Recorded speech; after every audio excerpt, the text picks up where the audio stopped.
নমস্কার সবাইকে, তনুশ্রীকা আরসিয়ানাতে কাস্টমারদের জন্য আজকে কি কি খাবার বানানো হয়েছে চলুন দেখে নিই। প্রথমেই আছে 1 গ্লাস ঠান্ডা জল, আছে ভাত, কাঁচা লঙ্কা সর্ষের তেল দিয়ে মাখা উচ্ছে আলু ভাতে, আর স্যালাডের মধ্যে আছে কাঁচা লঙ্কা, লেবু, পেঁয়াজ,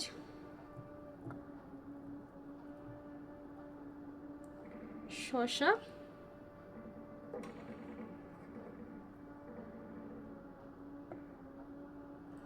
আর আছে পাতলা করে খাসির মাংসের ঝোল বড় আলু দিয়ে লাল লাল একদম। তারপরে আছে চাটনি, আছে মিষ্টি। কাস্টমারদের জন্য বানানো এই খাবারটা আপনাদের কেমন লাগলো কমেন্ট করে জানাবেন। যদি আমার খাবারগুলো আপনাদের পছন্দ হয় তাহলে অবশ্যই লাইক আর সাবস্ক্রাইব করতে ভুলবেন না।